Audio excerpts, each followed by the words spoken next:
This video is brought to you by StarCharge, the largest EV charging manufacturer in the world. They are also a provider of residential and commercial battery storage with microgrid solutions. This video is also brought to you by Kempower, the reliable, quick, and scalable EV charging solution for everyone and everywhere. Hello and welcome to another Out of Spec Reviews video, and welcome to another Out of Spec highway range test. You join me with the Kia EV9, the electric 3-row SUV that we have already filmed a first drive impression of, and Kia of Fort Collins were cool enough to loan me another one so that I could actually do some testing. So what I'm going to do today is range, charging, and 10% challenge, all between now and tomorrow morning. And we're going to start with the range test. It's always good to know how far you can go from 100% to 0%. Very few people do it in the real world, but we will be running it in our standardized loop style 70 mile per hour highway range test where we drive at constant speed on our particular loop. So I'm DC charging the car up to 100%. I'll walk you through the testing procedures, and then we'll hit the road and see how good of a highway cruiser this top spec GT line all-wheel drive is. And we'll probably have to test some other versions in the future since this is the lowest range one that you can get.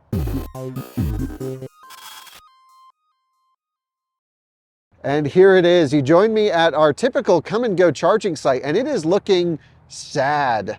I think it was so windy that it knocked all of these panels off, and only 2 of the 4 chargers are actually online and working. It's just looking not good around here, I have to say. Okay, so a little bit apocalypse feeling, and that's disappointing because this is a brand new upgraded site, and these Express Pluses are kind of falling apart with a light breeze. But that's not an issue. We are getting juice and we are charging up to 100%. So this is the Kia EV9. Again, they start at low 60s for your average one. They have one rear-wheel drive version that has a small 76-ish kilowatt-hour battery pack, and then everything aside from that light rear-wheel drive small battery is the big battery. So you get a rear-wheel drive big battery with 303 miles of EPA rated range. And then you can go into the all-wheel drive trims, and most EV9s that you see on the road will be the all-wheel drive trims. And this one is the GT line all-wheel drive, which means it's got the roof rails. So if you ever see the roof rails, you know it's a top spec. It's got the 21-inch Hankook Ion Evo AS square setup 285. It's an OE tire that's EV adapted. And well, this is kind of this sort of ice green color. It's kind of cool. They gave me a choice of colors at Fort Collins Kia. They're like, which one do you want? And I thought, well, the white one doesn't video so well in wintertime. Let's take this one. And it's looking really nice, I have to say. So it actually has one less option than our original review car was, which is that one had the power rear seats, the Relax Pack, I think it's called. This one has actually manual folding rear seats, which I almost prefer these. They're kind of, I think, better than the other ones, but that's okay. We have the live stream going for our out of spec motoring audience. You can watch this full test if you want to waste 5 hours of your life or 6 hours of your life. I don't know how long it'll be. That's on YouTube already by the time this video goes up. But a little bit about the truck here. So it's rated at 270 miles of EPA range. We'll see how well we hit it. I'll walk you through the procedures in a moment. It's a 99.8 kilowatt hour battery pack gross, and this is not an 800 volt car. Don't let Kia lie to you and tell you it's an 800 volt car. It's just not. It's 550 volts dead, and then mid 6s, maybe high 6s when it's full. But it's, I guess, somewhat borderline on that 800 volt class of vehicle. What's interesting is the smallest battery pack, that 76 kilowatt hour pack, that's actually 100 volts higher nominal. That's like 630, 640 nominal voltage. So I'm not sure what's going on. And the small battery actually charges faster. This has a peak speeds of 210 kilowatts. The other one's, I think, 230, 235 on the small battery. So some interesting decisions, but for road trips, you're going to want the big battery. So this is what we're going to find out today in this video, is the range of the car. In an upcoming video, we'll look at the charging performance, which just based off of this session is looking really good. We were doing 150 kilowatts to like mid 70% range, which is fantastic. So what I've done in terms of testing procedures is I've juiced it up, or we are juicing it up to 100%. I actually preconditioned the battery on the way over here to warm it up. There's a manual preconditioning button. Uses about 4.3 kilowatts of heating power to heat up the battery pack, which doesn't seem like much, but it actually works pretty fast. I was impressed. And it told me that the battery reached a suitable temperature by the time I plugged in at about 17% state of charge. So we're going to heat soak the thing going from 17 to 100%. With a warm battery, you can really get everything out of it. And we are just a couple days before the new year. So this is end of December 2023, and we have almost perfect conditions.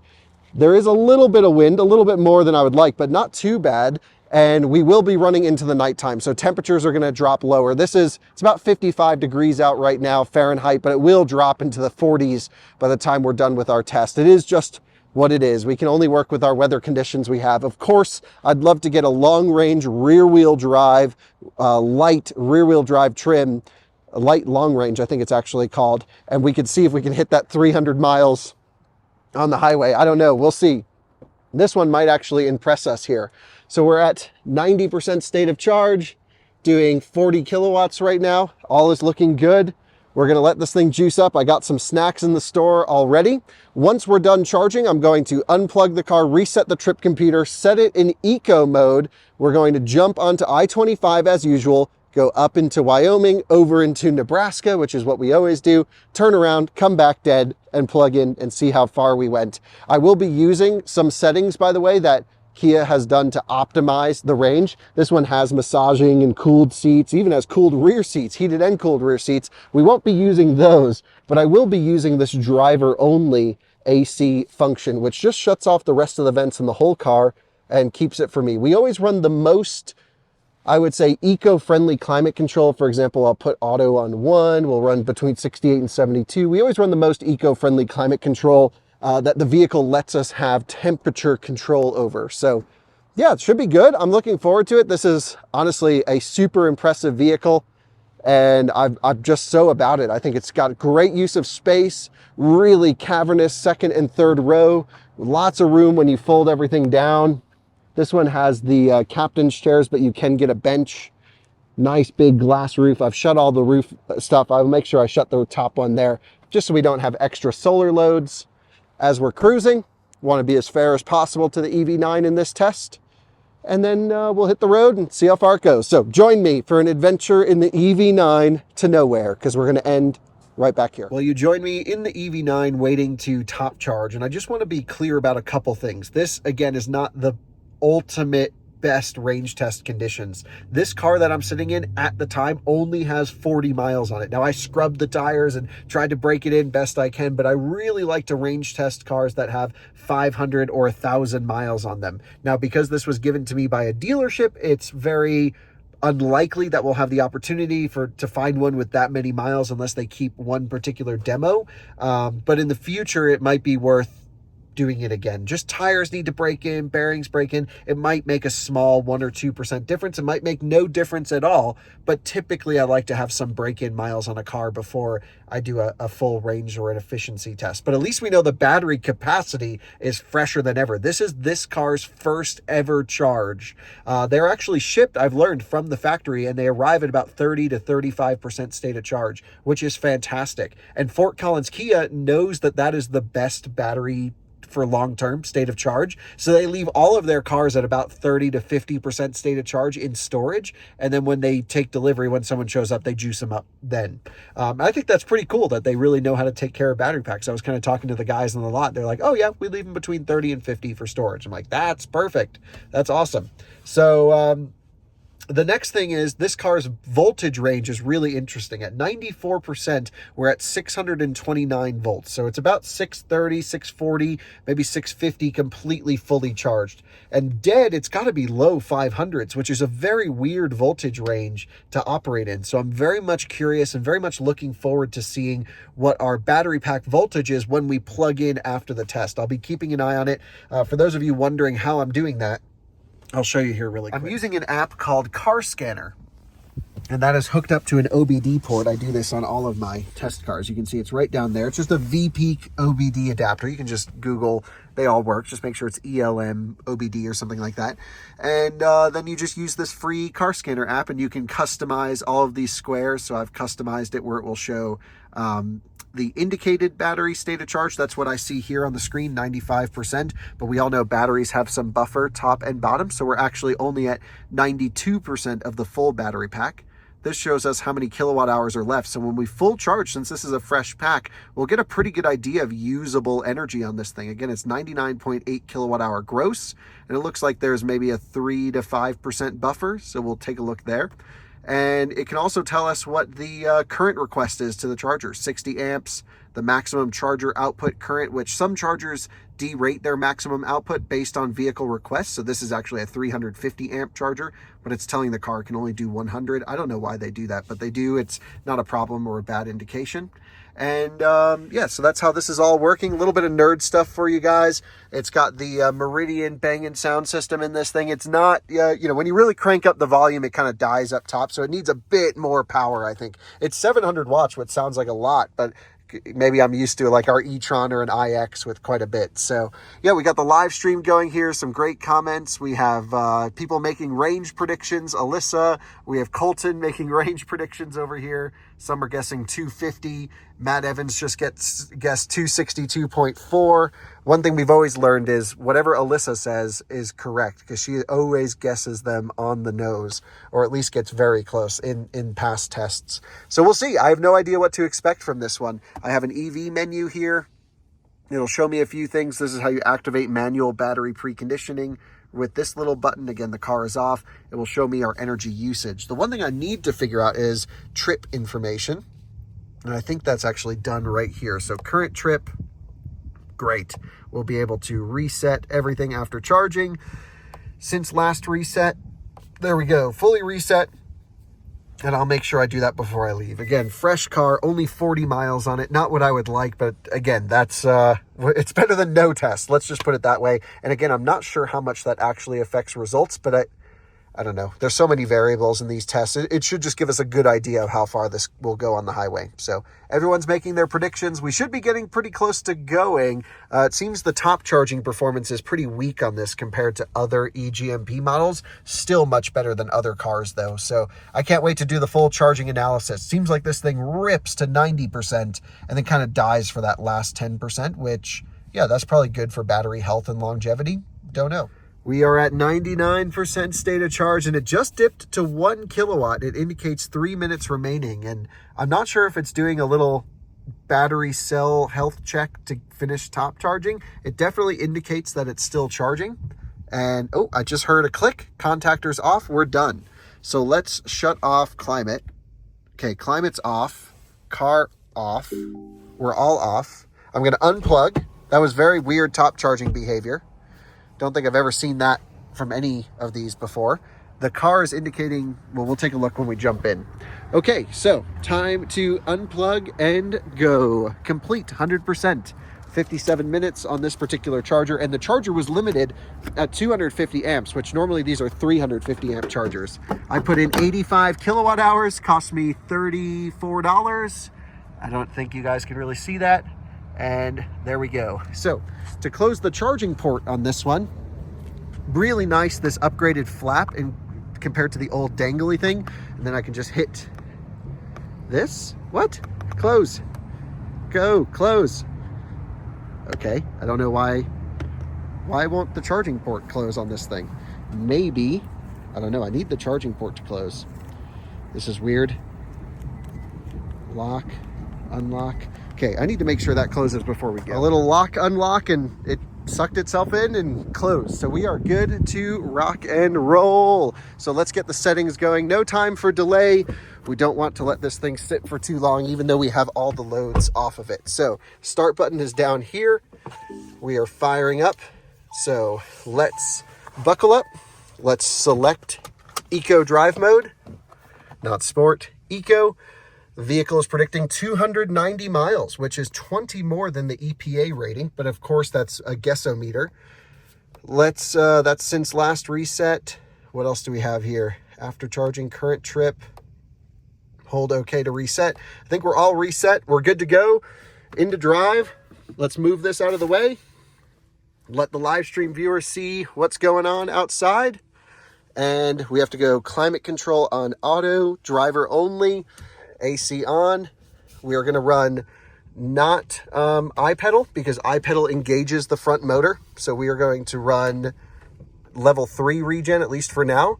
And this should try and keep it in rear drive as much as possible.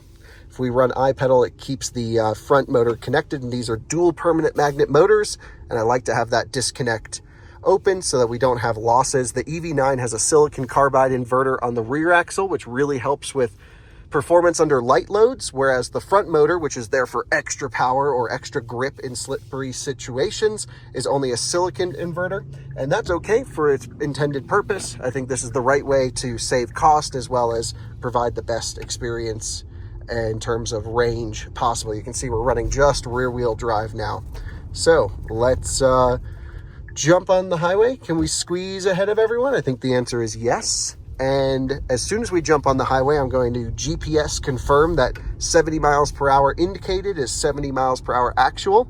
Once we dial in the speed, then we will just cruise for the next few hours. This car is so quiet, in the GT line at least, with the rear air suspension, super comfortable. I'd really like to try another trim that's not a GT line, and I can already tell the live stream is going to be a little bit bouncier than they would like.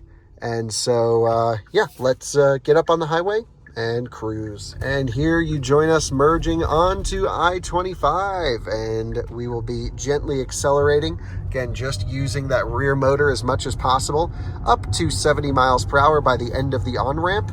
Once we get there, we'll lock it in. We'll set the highway drive assist, which is honestly fantastic lane centering with automatic lane changes as well, at least in this particular trim.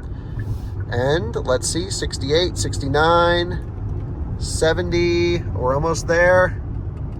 There we go, boom, 70 miles an hour. I have it in my head-up display as well. And we are cruising. Let's lock on lane centering. So we're good. And it is auto steering and cruising along. Let me check the speed is accurate, and this is all we'll be doing for a while. That rattle you're hearing is a little extra battery pack rattling around. This car is dead silent. And you join me cruising at 70 miles per hour, which happens to be perfect GPS speed. And we are crossing into Wyoming. Welcome to the great state of range tests.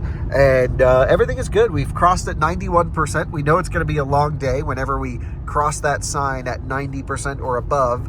And the car is still predicting 255 miles even after climbing the elevation up here. Of course, we're going to lose some on the back end, but we always end where we start to counteract as much as possible. And that's how we do it. Perfect conditions, 50 degrees, actually no wind. I checked the windy app and there's just barely any. So this is really a nice day for range tests, but yeah, enjoying the drive. The Kia's great, comfortable seats, really nice seats. I'm not running the ergo, whatever massage function that this one has, but I am enjoying it, and I am enjoying the out-of-spec Starbucks and Starbursts combination. That is always a good one. Hey, you can't park there. That's illegal. You can't park there. Move.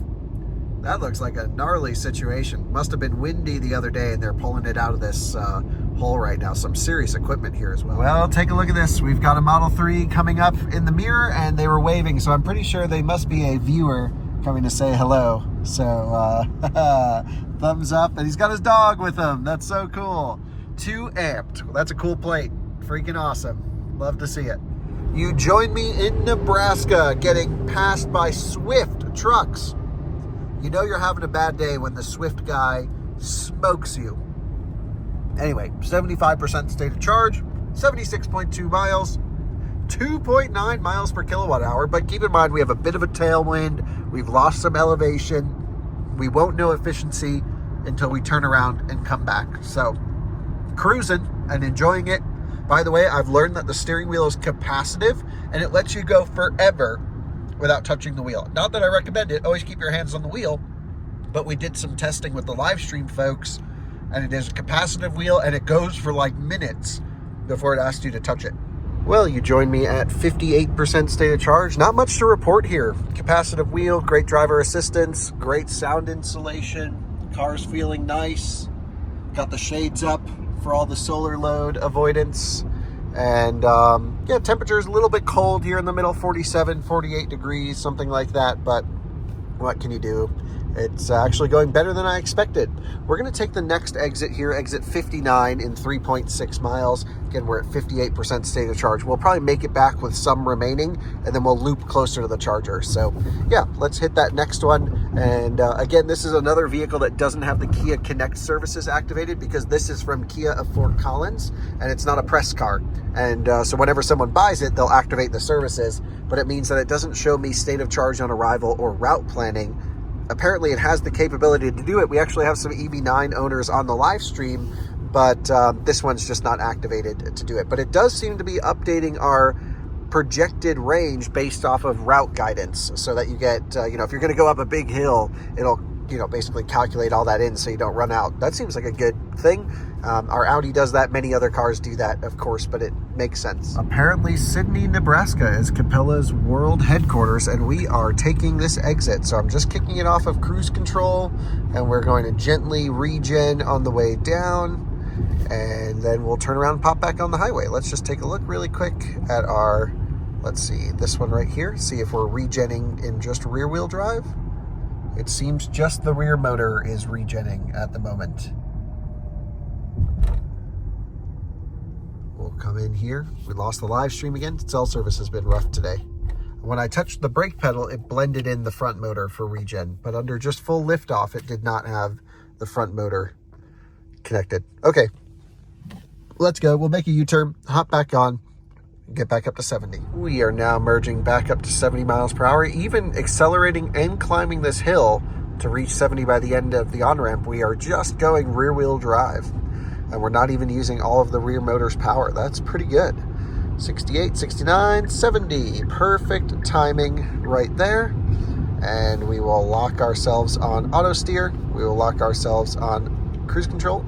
There we go. 69, 70. Come on. Locked and loaded. Let's cruise.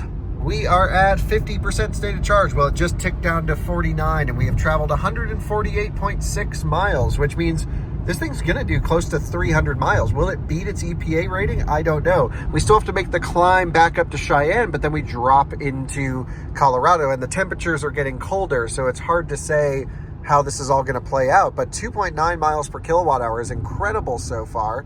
I have to say, I can't say enough good things about this EV9. I still have to test the charging performance, but even this indication on range is more than usable. And keep in mind, this is a fresh, non-broken in car that has the biggest possible wheel and tire package. I am just freaking loving this thing. It's so good. Well, guys, that is exit 1 in Nebraska, which means we are almost back to Wyoming. It is gorgeous here, and we have dipped down into the low 40-degree range. So again, it is getting colder outside, and this EV6 does have a heat pump, which is nice. You can see it's 66 miles of indicated range and 74 miles to make it back. Now, I'm counting on the elevation loss back to Colorado to help, and also counting on the buffer below zero, which we are of course going to use. And I think we're going to go until the BMS state of charge, like the full pack energy in Ioniq 5 and EV6 shuts off at 2%. That's, well below this one says 0. We're talking about the full pack energy. 2% is the cutoff. We'll probably go to like 2.5, something like that. Get it really nice and low, eat into most of the buffer. And with this bump, bam, we are back into Wyoming. So fingers crossed we make it back. We have, I don't see why we wouldn't be able to, but yeah, let's see how this all goes. And worst case, if we run out, well, that'll just make a more interesting YouTube video, won't it? Welcome to Wyoming. Love it out here. Really cool skies. And now we're past the winter solstice, so the days are getting longer. You join me just as we dip below 40 degrees. Oh, we're back up to 40 degrees and 25% state of charge. We've driven almost 200 miles now, and things are going great. We have 68 miles to get to the charger, 57 miles of indicated range, but again, fingers crossed, that's all we can do. This Kia badge lights up, by the way, I've learned, which is interesting. And Yeah, wow, just a gorgeous sunset tonight, isn't it? That is really something nice. Well, see you guys along the way. I'll let you know when we start running out.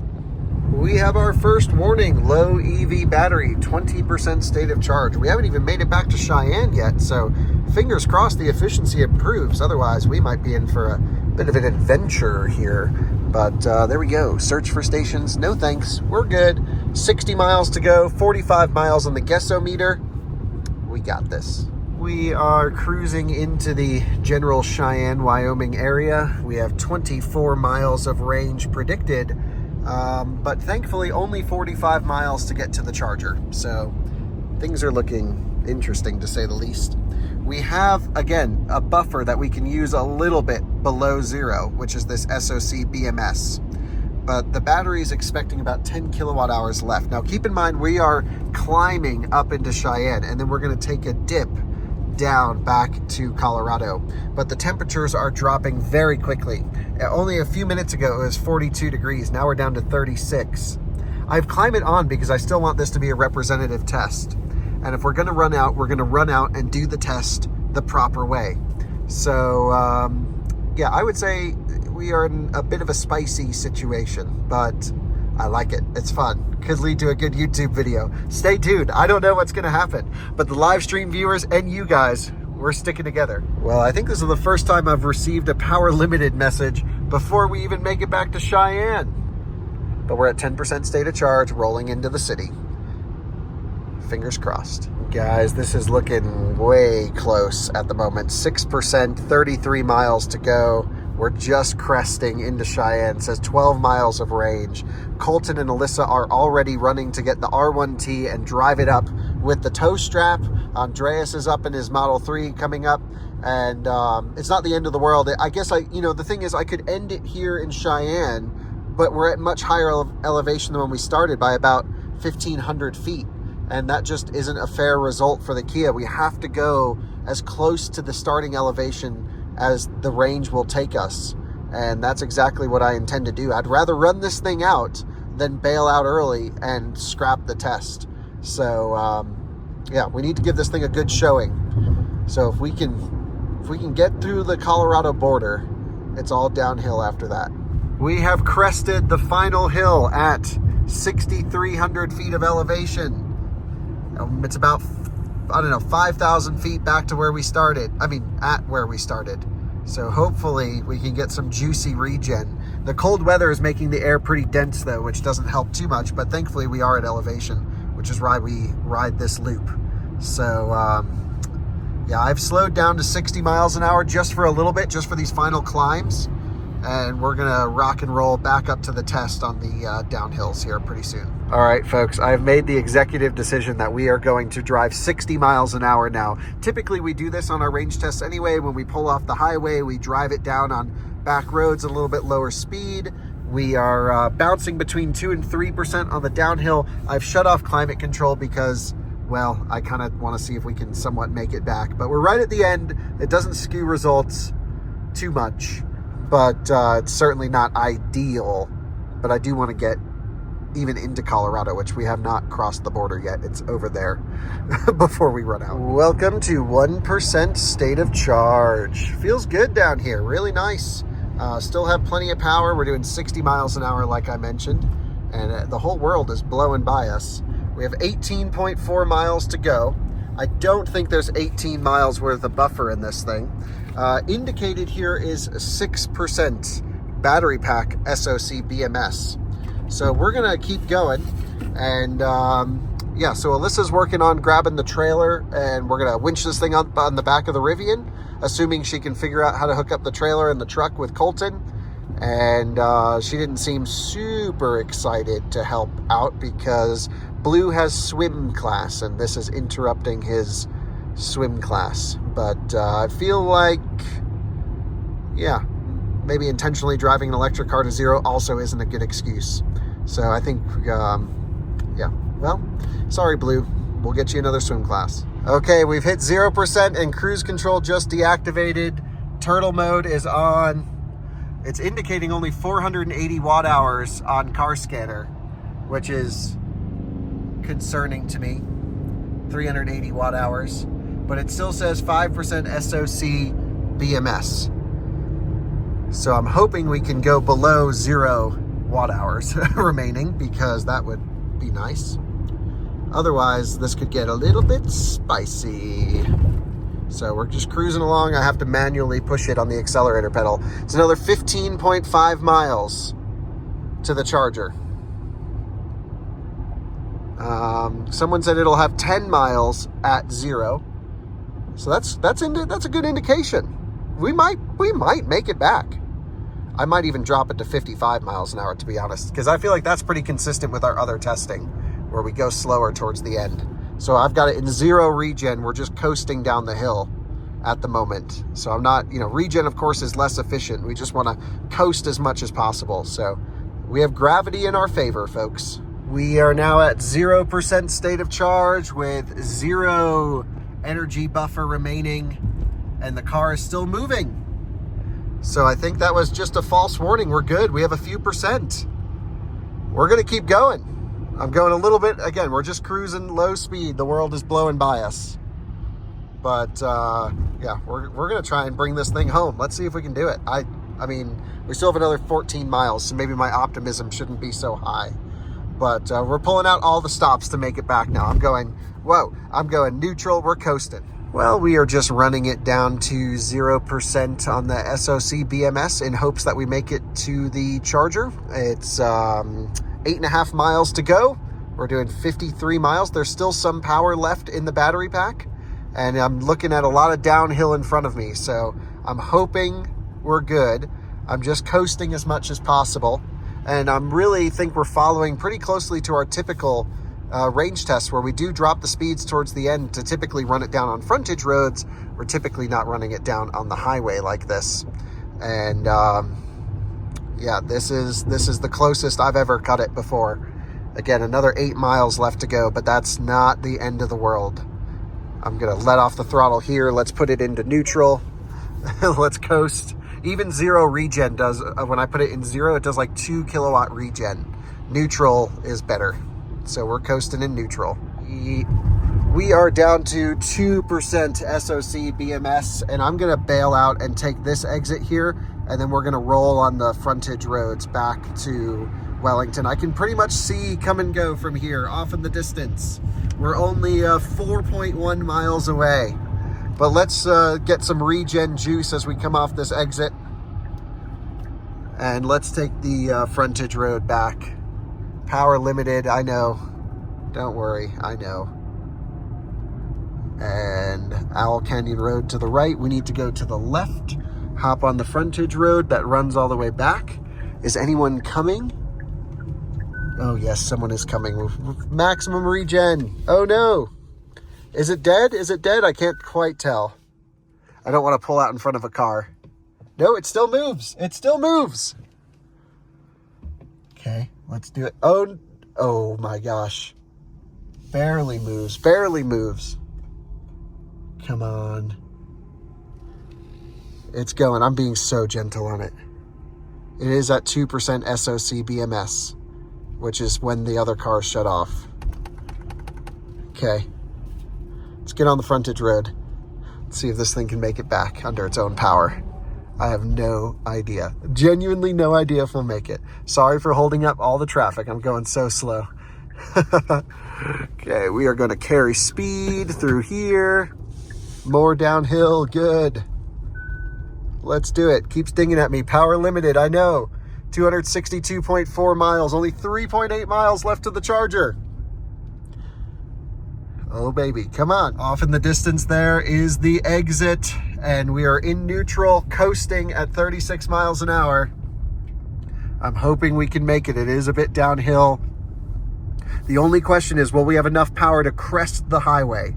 Once we crest the highway, we have one intersection, and then it's easy to push it in to the charger if I run out completely. Andreas should be there or in the area. So I think we'll at least make it within view. I mean, I can see the charger. That's it right there.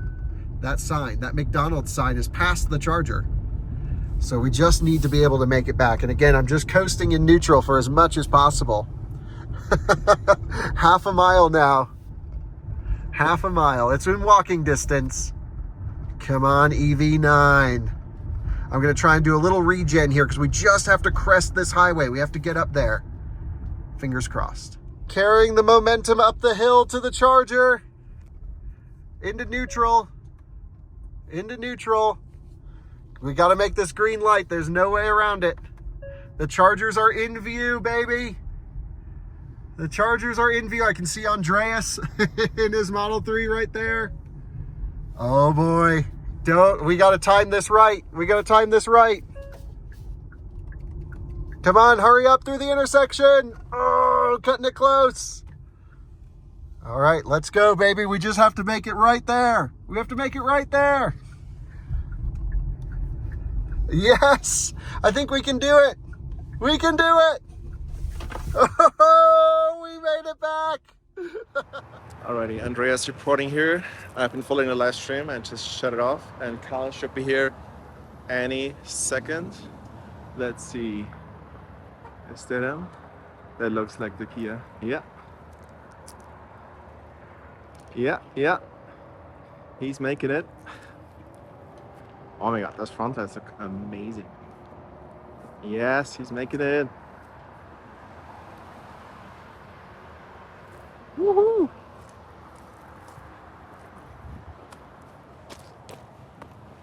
Pulling in. Amazing. God, what a beautiful car. And he's there. Another person honking. Wow, unbelievable.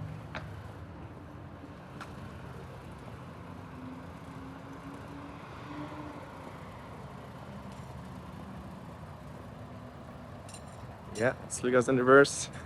And 3 more feet, 2 more feet, 1 foot. Hell yeah!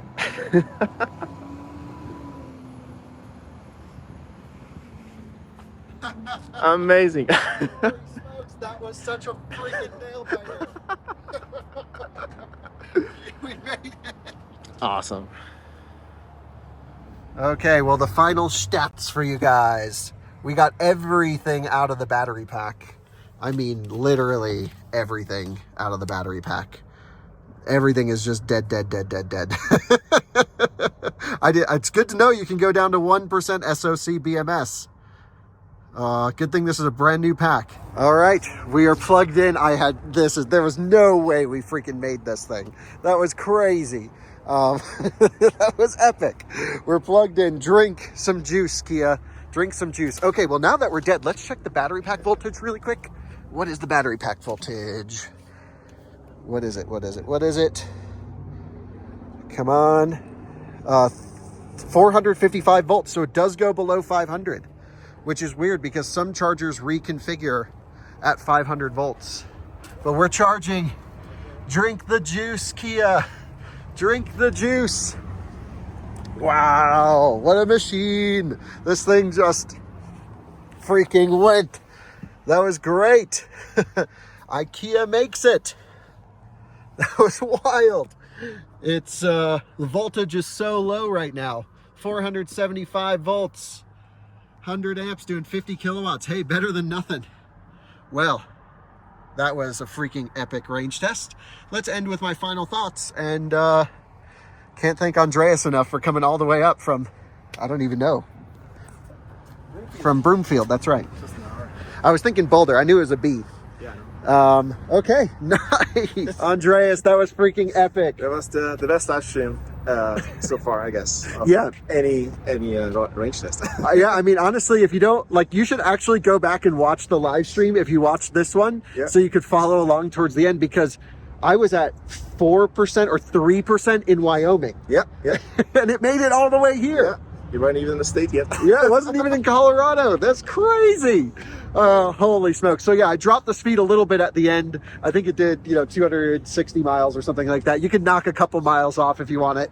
I don't think so. I think the Kia deserves the full result. Yeah. And damn, that's pretty good. That's like EPA range on the highway. On a warm day, it would have been EPA range. Oh yeah, for sure. For sure. That's wild. So nice work to Kia for building truly a long-range capable SUV There's more testing to do today. I'm going to do 10% challenge and charging, but I need to put some juice back in this thing. And the testing continues. No towing today, but holy smokes, epic. Can't thank you guys enough for watching. Andreas, can't thank you enough for coming. Yep. I guess Blue can make it to swim practice. I think I just cancel already. Oh, no. Okay. But okay, great. We'll see you on another one again soon. Thanks for watching. Bye-bye.